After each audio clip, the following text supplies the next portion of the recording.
Hey, what's going on everybody? It's your boy, Onions Don't Have Any Calories here, and today we're going to be looking at the Karin Previon.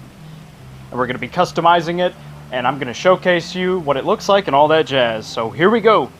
Okay, so I'm in my auto shop now, that's where I put my Karin Previon, and we're going to go ahead and roll it into the customization shop, or whatever you call this thing. My shop, where I can,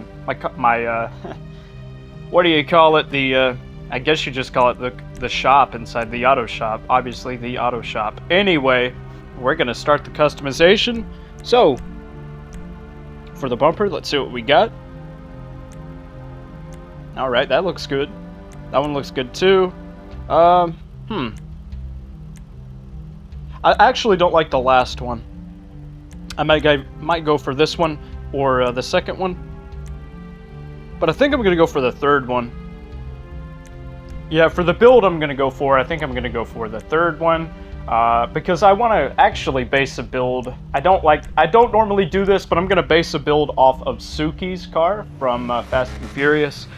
So I'm going to make this thing like as hot pink as I absolutely can, and we're going to see how much like pink I can make this thing, but I want to go for something a bit like wacky. I'm guilty in saying that I like to make cars pretty wacky, especially when they're tuners. I don't normally do that with supercars and such and exotics, but for tuners I like to go a bit out.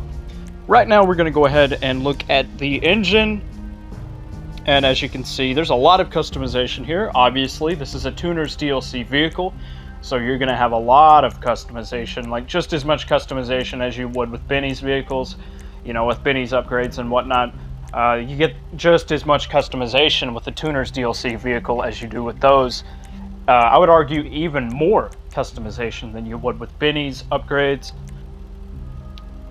But I think I'm going to go black. I was thinking to go white with the aesthetic of the engine, and block and all that, but I think I'm just going to keep it like black. For the exhaust here, okay, that's pretty extreme. They just get even more extreme. Obviously, this is a tuner's DLC vehicle. This thing probably, you'll probably be able to, I'm probably going to be able to camber this vehicle. So, there's probably, with cambering, most of the time with cambered cars, where you can stance them like that, the exhaust options I find are pretty extreme.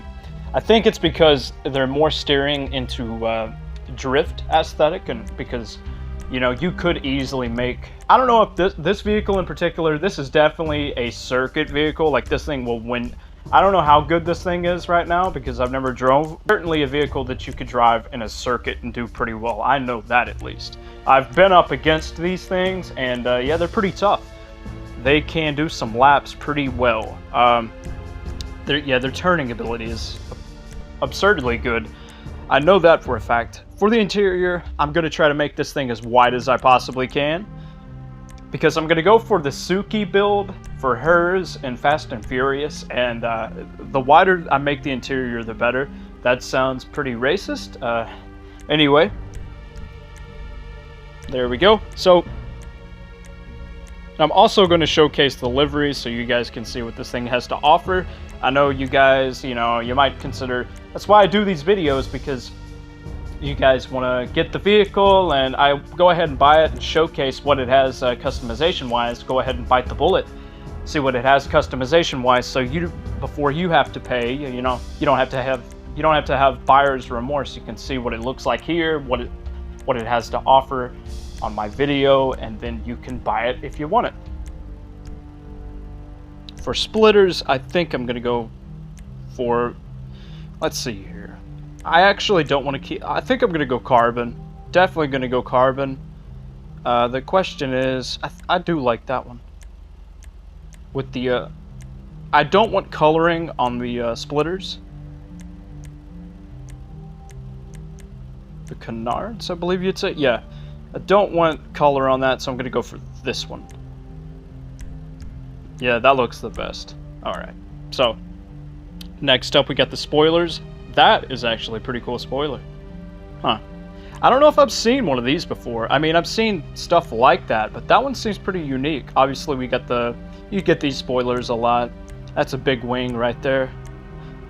Obviously, you got the Extreme GT wings that hang on the back, strapped on. That thing is very unique. I've seen spoilers like that one, but that one stands out. I think that's a brand new spoiler. That wing looks pretty good, but it's pretty standard. I do want to pop it out, make a little bit of difference with this thing. I like the flatness of that wing, but the only thing is it's very, very tall. I don't know if I want to make it that tall. And I also don't think that's going to blend in well with Suki's build, like match up to her build. I don't think that's going to... I think it's going to stray away. So, again, this spoiler is, yeah, definitely unique. I've never seen that spoiler before. For you guys, I'm doing a certain build here, so you guys will definitely like that spoiler. I could see a lot of people getting that spoiler, but I'm going to go ahead and go for this, at least for the time being. The Sunstrip, I don't think I'm going to go for one. I think I'm going to skip out on this, because it kind of does... The thing with Sunstrips is it does block out a lot of the viewing, not in first person necessarily, but actually in first person I think it does alter the view a bit, like it kind of hinders your view. But I'm purposely not getting that for aesthetical reasons, because one, Suki's build does not have a Sunstrip, and I don't actually think it looks... I don't think it looks good with this build, with this car in particular. Obviously, we're going to slam it all the way down. You can see, like I said, I knew this thing would have camber. So you see how it stands out like that in the wheels arch? Yeah. That, you know, it doesn't really necessarily... You see it a lot in drift builds, but I don't think it necessarily helps when it comes to circuits, but it definitely, in GTA, it definitely makes the car a lot more better when it comes to turning. For some reason, that's just how it is. So chances are when you see a car with a cambering like that, it usually is a good sign, because usually, most of the time, those vehicles can turn pretty well glued to the road, and also it makes it lower, obviously. Definitely going to make these babies all white. I don't think I'm going to go for any tires this time. Again, it's not going to match up with Suki's build, and I just don't think it looks well. I rarely do the tire decorations. Next up, let's see here. Okay, fenders, not much difference in the fenders. Like, yeah, you get the bolt-ons, but, and I do like those, I'm probably going to go with that.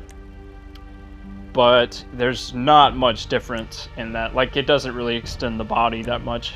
So that's kind of unfortunate, but we'll go ahead and grab it anyhow to just get it pretty, you know, make it as unique as I possibly can, because body-wise, it still kind of looks stock. Obviously, we got the intercoolers, and I really like the anise. I usually go for the anise, but I think I'm going to go for the last one here. Alrighty. And for the headlights, you got headlight customizations. Obviously, a lot of the Tuners DLC vehicles have headlight customizations, but we're going to go iridescent. I love iridescent. I've been getting into the iridescent design for the headlights a lot. Okay, so unfortunately, my footage just disappeared. I'm sorry about that. We're going to go ahead and test the exhaust sound.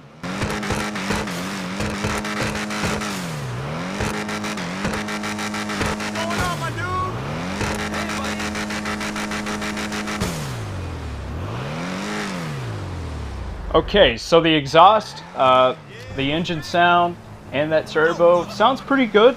Sounds pretty good on this vehicle. I don't really have any complaints about that. We're going to go ahead and drive it around the city this time. I usually take the roads in the country, but I'm going to go ahead and drive this thing in the city because, you know, this is definitely a circuit racer. This thing is, we're going to have it on in an environment, and oh, kind of got stuck here. Turn around.